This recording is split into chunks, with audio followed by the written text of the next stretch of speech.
The smell hit me like a freight train before I even stepped off the sidewalk, a rancid cocktail of raw sewage, chlorine, and regret.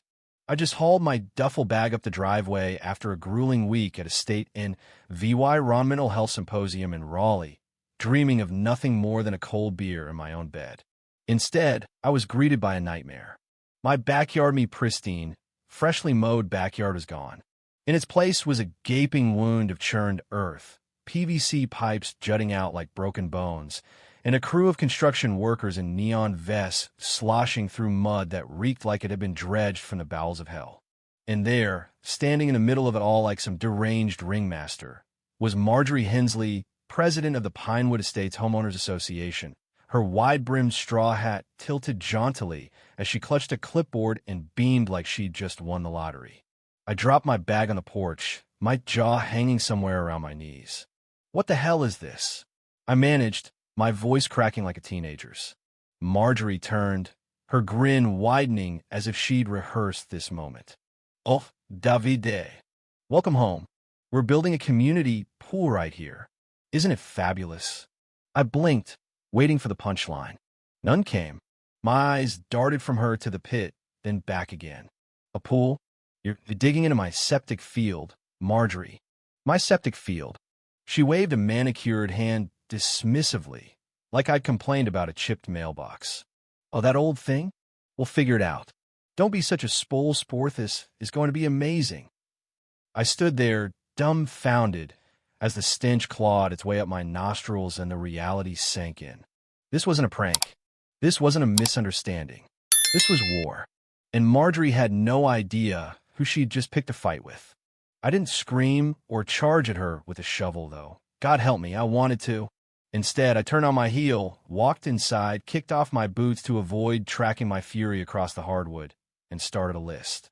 I'm not just a VYD Reese, annoyed homeowner. I'm the VYD Reese, Senior Environmental Compliance Officer for the state of North Carolina. I've shut down factories for less than this. Marjorie wanted a pool? Fine. I'd give her a lesson in accountability she'd never forget. The next morning, I woke to the sound of machinery grinding through my sanity. Peering out the kitchen window, I saw a backhoe rip through a vent pipe, the jagged end sticking out of the dirt like a snapped artery. The air was thick with a smell, so V.Y. Lewitt could peel paint apocalyptic wasn't a strong enough word. I grabbed my phone and started snapping photos. The exposed pipes, the displaced property stakes, the workers knee-deep in what I knew was a biohazard waiting to happen. My house's entire waste system relied on that drain field, a carefully engineered network designed to process everything from dishwater to toilet flushes. And now it was being gutted for a chlorinated fantasy Marjorie had cooked up without so much as a text message. I stepped outside, forcing a calm I didn't feel. Who approved this? I asked a worker in a hard hat, his face smeared with dirt and confusion. He shrugged and pointed at Marjorie, who was busy scribbling on her clipboard. She's got the paperwork, man. HOA owns this patch, she said. I glanced at the stakes moved, subtly but deliberately, to make it look like my land was fair game. My name was still on the deed, my tax bills still came every year, and not one of them mentioned a communal takeover. You'll have prime pool access, Marjorie chirped, strolling over like she was offering me a penthouse suite. Think of the property value. This isn't about property value, I said, slow and deliberate, like explaining GRA-VY tied to a toddler. This is a waste disposal system. You're building over raw sewage. It's illegal, dangerous, and about to turn your little oasis into a cesspool. She laughed a sharp, dismissive bark. We'll reroute it or something. The board voted. You're outvoted, the VYD. Relax. Then she turned back to the crew, barking orders about water jets and DVYing boards. I didn't argue. I didn't need to. I went back inside, pulled out my septic system permits, property surveys, and health code binders and got to work. This wasn't about yelling. This was about EVY Denke. I emailed myself timestamps, uploaded photos to a secure drive, and made copies of everything. Then I made a call not as a neighbor, but as a state official. I reached out to my colleague, Lisa, who handled enforcement cases. Hypothetical question, I said, keeping it vague. What happens if an HOA builds over a septic field without permits? She didn't miss a beat. Shut down. Fines. Possible criminal charges if it's willful. Why? Just curious, I lied. I'll keep you posted. That night, I sat at my kitchen table, the glow of industrial floodlights seeping through the blinds as the crew worked late. The pit was growing, a festering scar that promised bacterial chaos within days. Then came a cherry on top, a notice taped to my door, HOA emblem glaring, Marjorie's signature scrawled at the bottom. A violation for obstructing a community improvement project. My crime? Telling the crew they might want to check the land before turning it into a health hazard. I laughed so hard I nearly choked, then scanned it into my growing file. The next day, I started digging figuratively this time. I called Tom, a soft-spoken HOA board member who always looked like he'd rather be anywhere else. Tom, what's going on here? I asked, keeping my tone neutral. He sighed, his voice barely above a whisper. Marjorie said you agreed to this. Said it was part of some easement deal from last year. I thought it was just a gazebo or something. An easement? I nearly laughed. I never signed anything. She's lying. I believe you, he said quickly. She bulldozes everyone. Threatened to kick me off the board if I didn't vote yes. This wasn't incompetence. This was malice. I thanked him, gave him my official car knot, my neighborly one, and told him to sit tight. Marjorie wasn't just breaking rules. She was rigging the game. For days, I let them dig. I watched from my window as Marjorie strutted around the crater like a dictator, her clipboard a scepter of unchecked power. They poured gravel, laid pipes, even started framing the pool's foundation all while trampling deeper into my septic system. The stench grew worse. Neighbors started muttering about odd smells and water pooled near fences.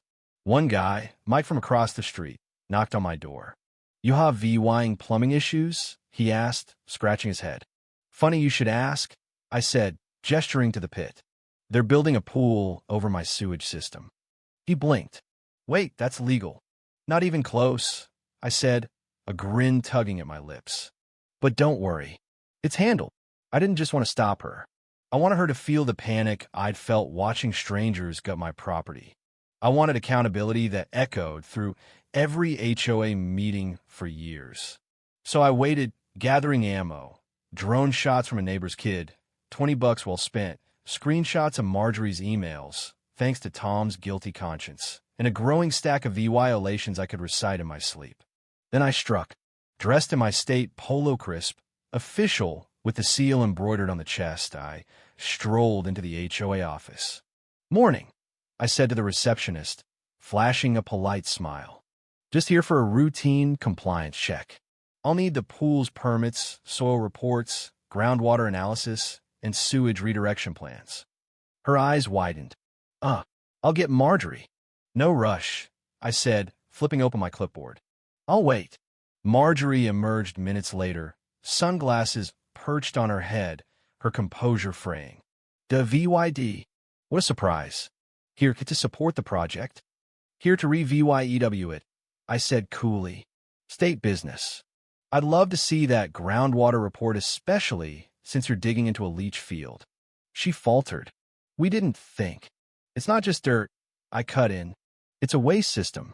Disrupt it without permits, and you're contaminating everything. I'm sure you've got the paperwork, right? We'll submit something soon, she stammered. You'd better, I said, turning to leave. You'll hear from my office.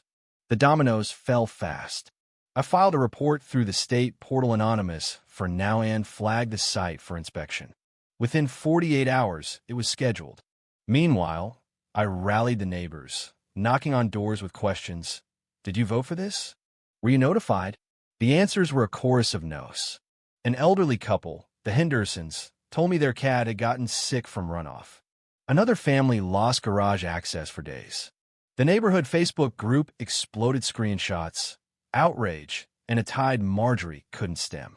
She called an emergency meeting to spin the narrative, but it backfired spectacularly. I sat front row as she flailed, claiming the pool was for property values. When I asked who was handling the septic hazard, the room went silent. The health department's inspecting tomorrow, I added. No permits on file. Her face drained of color. Tom stood, declaring the board had been misled. The crowd turned, and Marjorie's reign crumbled. The inspectors arrived, Wednesday, 3 of them, calm and methodical, armed with testing kits and cameras. They took samples, photographed the carnage, and confirmed the worst. Contamination spreading, raw sewage exposed, no redirection plan. By noon, a stop work order was slapped on the site. Marjorie stood there, smoothie in hand, watching her dream die. I didn't gloat. I didn't need to. That night, the Hendersons handed me a flash, driving footage of Marjorie telling the contractor, "Don't worry about permits. He's never home." Premeditation, caught on tape. I sent it to the state, the city, and the Facebook group. The backlash was instant. Marjorie's emergency meeting the next day was a mutiny, resignations, accusations, and a room full of fury. She stormed out, defeated. The fallout was glorious. 7 violations hit the HOA: contamination, fraud, endangerment. Marjorie faced personal liability. An audit revealed she'd blown funds on personal luxuries, flamingos, towels, a patio umbrella. Her house, it turned out, wasn't even hers, still tangled in a divorce mess. She had no legal standing as president.